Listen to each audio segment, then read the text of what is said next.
5 वर्ष बाद जेकब की आयु उसके पुत्र की आयु से 3 गुनी हो जाएगी और 5 वर्ष पहले जेकब की आयु अपने पुत्र की आयु से 7 गुनी थी। चलिए देखते हैं जेकब की आयु कितनी है और उसके पुत्र की आयु कितनी है। तो माना जेकब की वर्तमान आयु, वर्तमान का मतलब जो इस टाइम है उसकी आयु देख लेते हैं।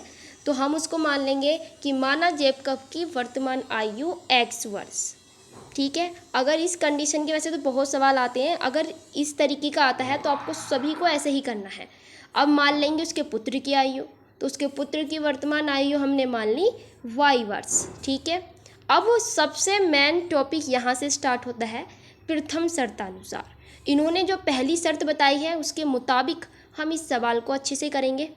अगर आपको सवाल में जैसे कि दे दिया कि 5 वर्ष बाद, जहाँ भी बाद नज़र आ जाता है ना, याद रखना जोड़ते हैं। क्या करते हैं? जोड़ते हैं। जितने साल दे रखे हैं, जैसे कि 5 वर्ष बाद दे रखा है तो हम जेकब की आयु में 5 वर्ष जो है जोड़ देते हैं।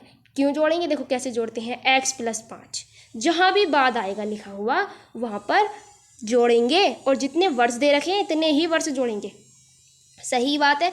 ऐसे ही क्या, 5 वर्ष बाद जेकब के पुत्र की आयु जो होएगी क्या होएगी, मतलब आने वाले 5 वर्ष बाद। तो आने वाले के लिए तो हम जोड़ेंगे, घटाएंगे थोड़ी ना। तो इसी वजह से y + 5 हो जाएगा। ध्यान रखना जितने इन्होंने वर्ष दिए हैं इतने हमें जोड़ने हैं जहाँ पर बाद आता है। सवाल पढ़ लेंगे कि 5 वर्ष बाद जेकब की आयु उसके पुत्र की आयु से 3 गुनी हो जाएगी। पहले हमें क्या करना है, दोनों आयु को इस तरीके से बराबर कर लेना है। अब यहाँ पे देखो कि जो जेकब है उसकी 5 वर्ष बाद जो आयु 3 गुनी हो जाएगी, मतलब जेकब जो है 3 गुना बड़ा है उससे। तो इसका मतलब जब बराबर करेंगे तो हम उसके उल्टे में गुणा करते हैं। अगर जेकब की आयु अधिक है तो हम काय में कर देंगे, उसके पुत्र की आयु से गुना। गुना का मतलब गुणा, ठीक है, कर दिया। x + 5 ऐसे ही आ गया, 3 की y से गुणा करी 3y, 3 × 5 = 15 ऐसे ही आ गया। अब ये हमने 3y इधर को ले लिया बराबर से इधर को, तो माइनस का 3y हो गया। ये 15 प्लस का था ऑलरेडी, इधर को जाकर माइनस का 5 बन गया ये। तो ये हमारी पहली समीकरण बनती है। ये तो आपको समझ में ही आ जाता है। दूसरी शर्त पढ़ लेंगे कि 5 वर्ष पूर्व, मतलब पहले, जहाँ भी पूर्व आता है वहाँ पर हम इतने ही वर्ष कम कर देते हैं, अर्थात घटा देते हैं।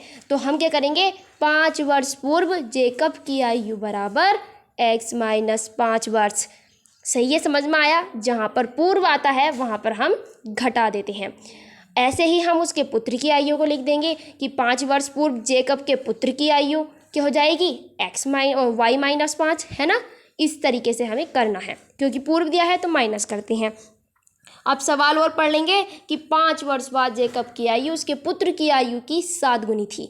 मतलब 5 वर्ष पहले, मतलब जो जेकब था वो 5 वर्ष पहले अपने पुत्र से 7 गुनी आयु का था।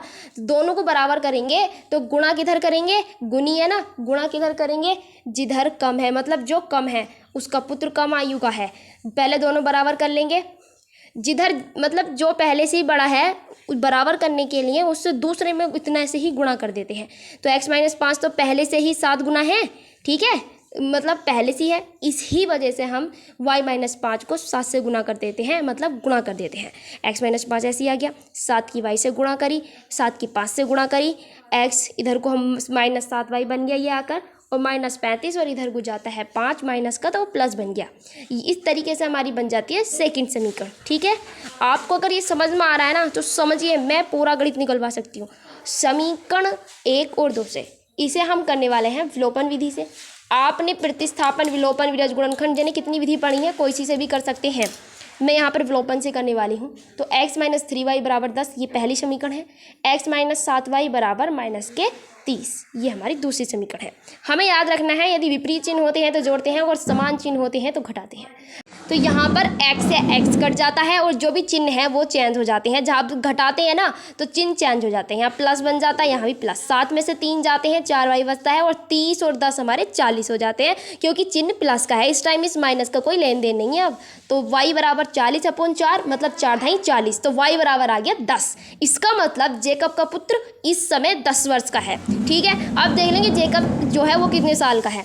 तो y का मान आप कोई सी भी समीकरण में रख सकते हैं, चाहे 1 में रख दें चाहे 2 में रख दें, आपका आंसर सही आएगा। तो मैं समीकरण 2 में रख देती हूँ। ये हमारी समीकरण 2 है, x - 7y, तो मैंने डायरेक्ट y के स्थान पे 10 रखा, -30, 7 × 2 = 70, -30, x बराबर -30 और प्लस का 70 हो जाता है इधर जाकर, और x बराबर आ जाता है 40। इसका मतलब जो जेकब है वो 40 वर्ष का है और जेकब का पुत्र जो है वो 10 वर्ष का है।